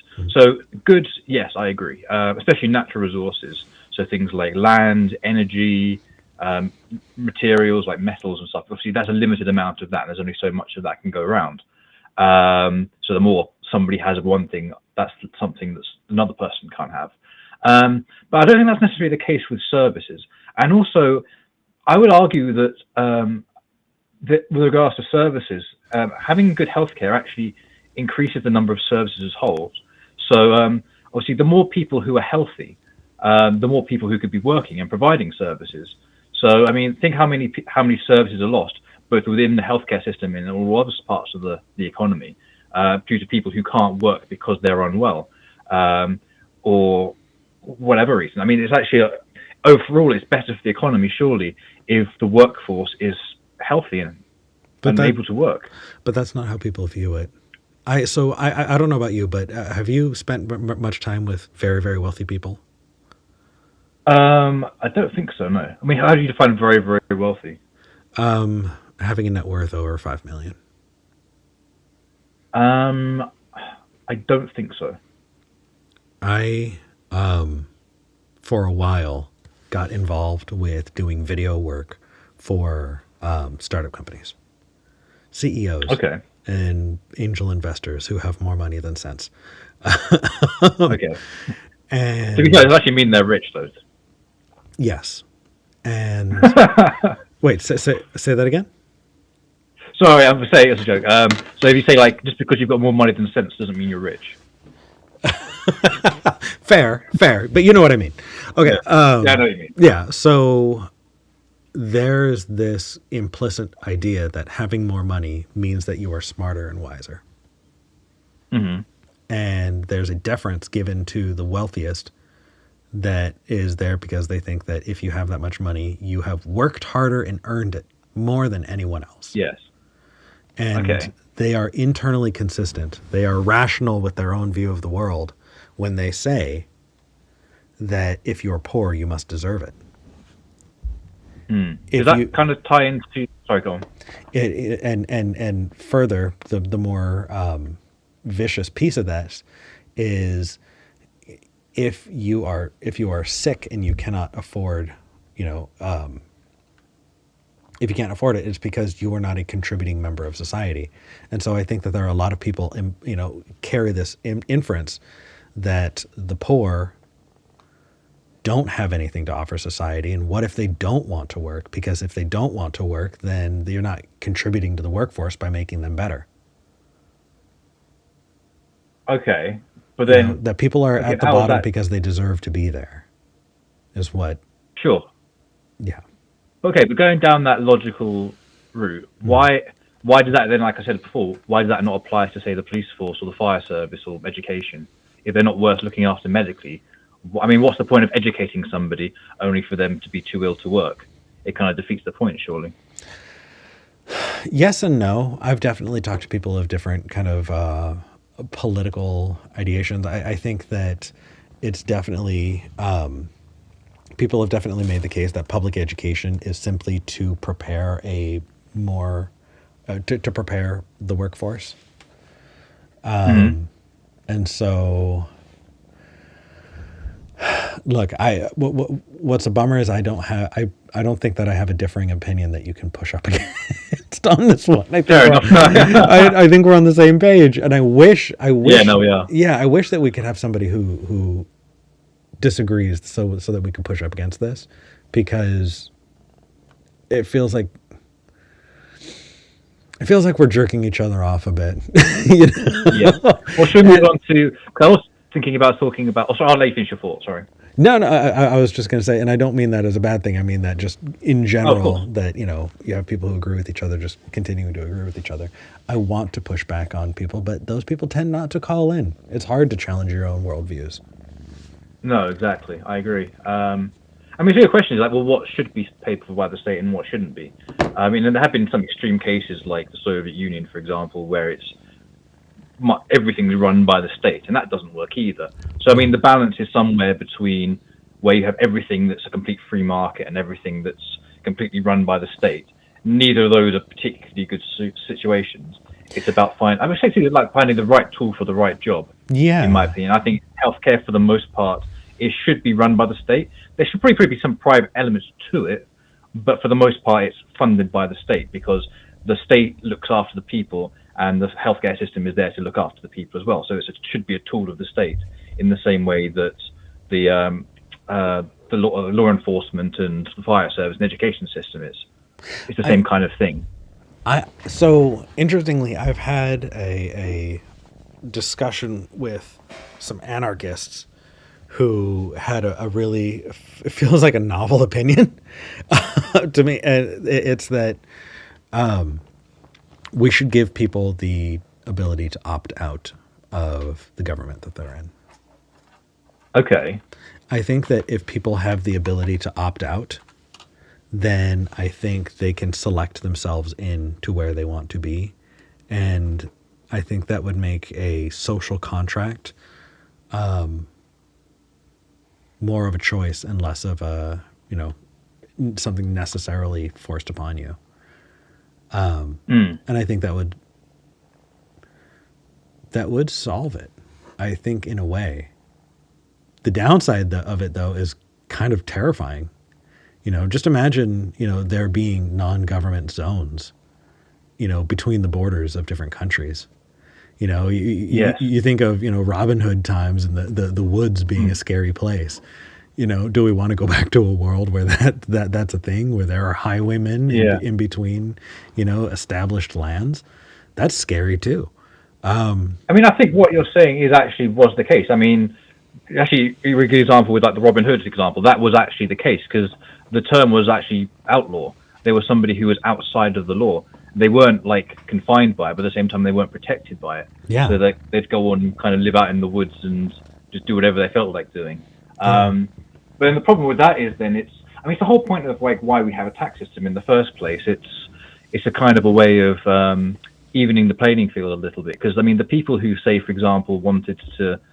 I'm assuming like you brought up the people who are very wealthy.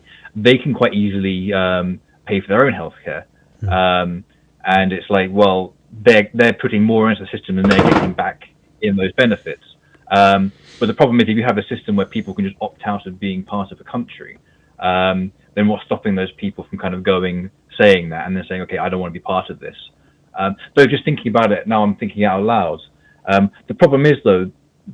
Wealthy who say own companies, they're kind of dependent on the people to be their employees and also their customers as well. So it sounds like they're getting something out of it.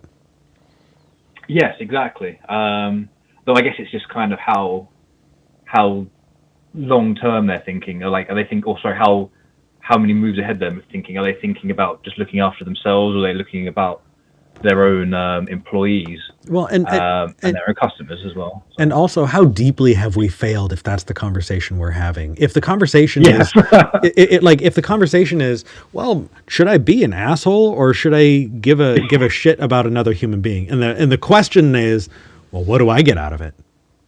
Because ultimately, the world is full of a lot of assholes. Yeah, that's what we're arguing right now. Is how can we incentivize not being a piece of shit? Yes. The funny thing is, not getting social and governmental repercussions, right? Over here in the United States, it appears that there were not enough governmental repercussions, and somebody took justice into their own hands. Whether you view it as just is up to you, and whether you view it as a good thing is up to you. But here in the United States, something big happened this week. Yes. So, I've not heard about that. It's obviously the first time I've heard you talking about it today. So I'm a bit intrigued. So do you think it's actually going to be much of a change, or it's just going to kind of go as usual? Some big things have already changed, actually, which is kind of wild. Some particularly heartless health insurance policies have been reversed in the last couple days. I think they're scared. And I don't want to live in a world where fear of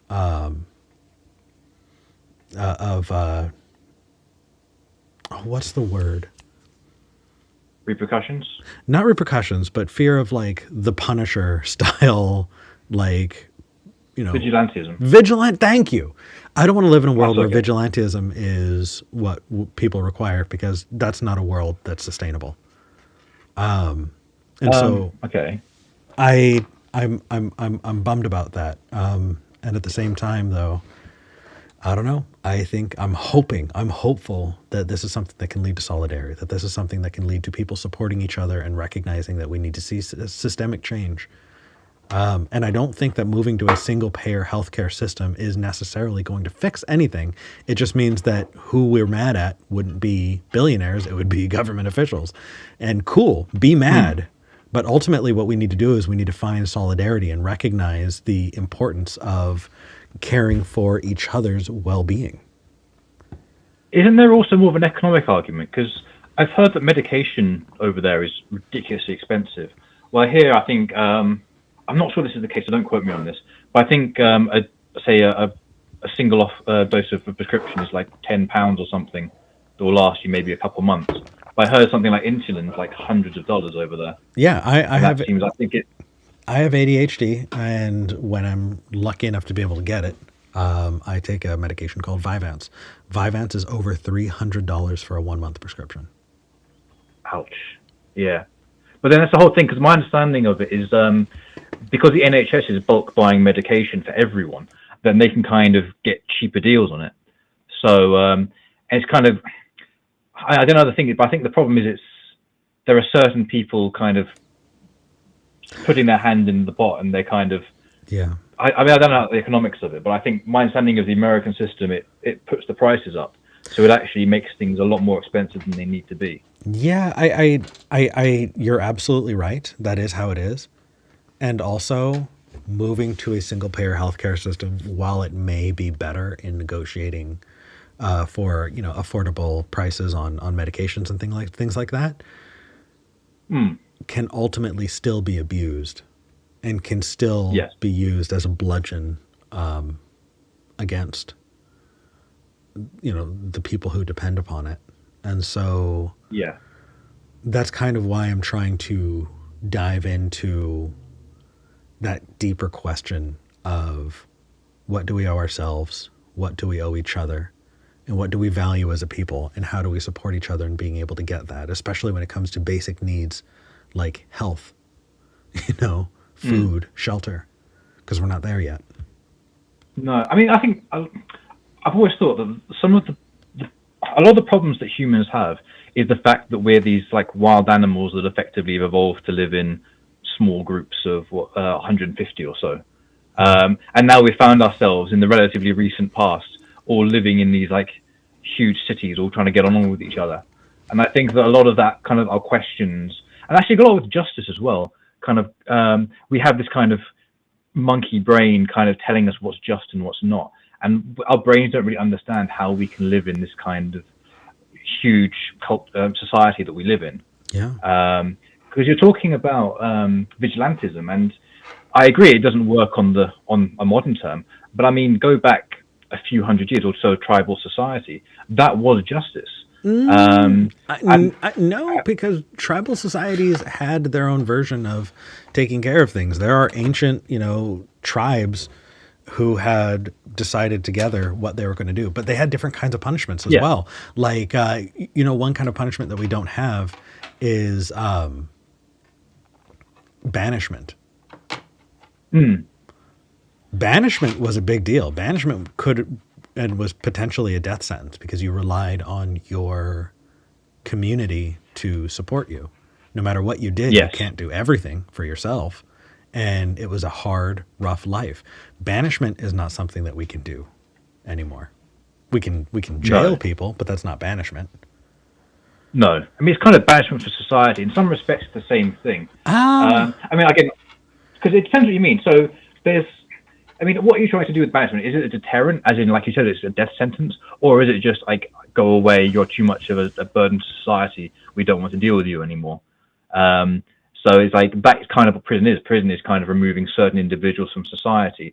Well, in some respects, it is also a deterrent, supposedly. So it's kind of, I think there's the two things.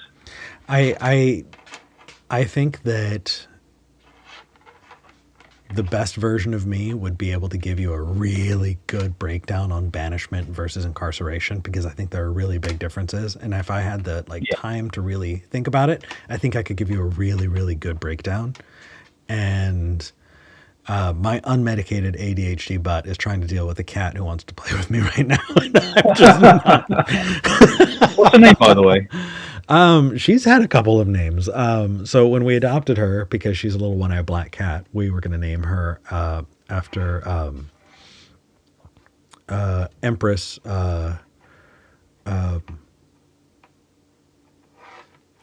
Star Trek name. We were going to call her Georgina. I'm not much of a Trekkie, so I can't help you there. No worries. No, afraid not. We were going to call her Georgie, and that name Okay. didn't fit. But she sneezes a lot because she's got some, damage to her nose, and so I started calling her Booger. Okay.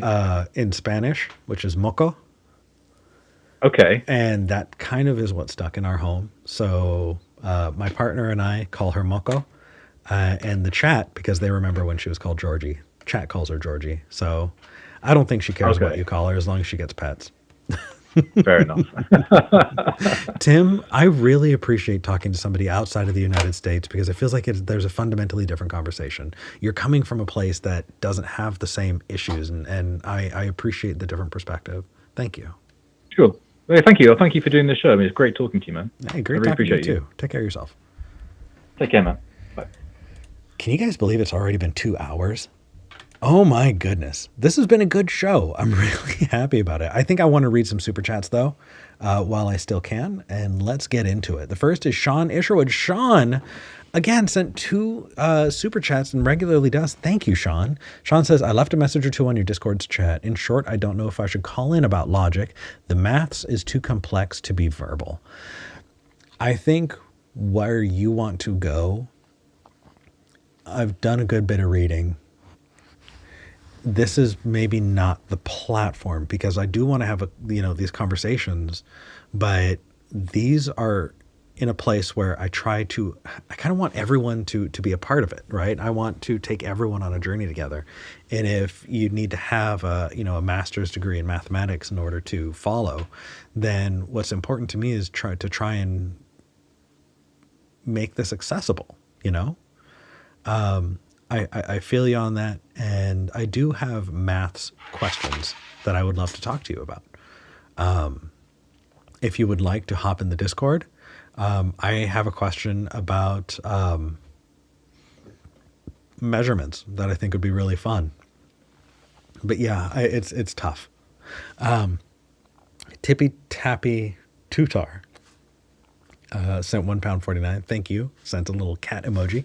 Sean sends £2 and says, there's 300 plus unknown proofs of Pythagoras' theorem. No wonder Pythagoras had a cult.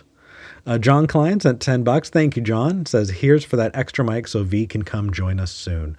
I would very much like to have in studio people as well. And that is going to take time. Hopefully some point next year I'll be able to. But every little bit helps. And thank you so much, John.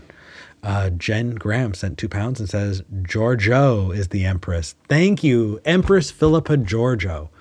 I could not access that. Thank you for a reminder. I appreciate it. And thank you for the super chat. I want to say thank you to everybody who is watching on Twitch. I love that we're able to get this out in different platforms for people to find and engage. I think that these are conversations that are really important to have. We're moving into the holiday season, and I hope you're all well. Thank you for joining me. If you like this episode, if you like the show, hit the like button, subscribe, hit the bell to get notifications about when we're going to be going live and when I'm putting out clips. Check out the podcast. And if you can, if it's possible, go to patreon.com/skepticgeneration and help support the show. Every little bit helps. I'm doing my best to make this happen on the production side on my own, and I'm very, very grateful for the incredible volunteers who are working behind the scenes to make this happen.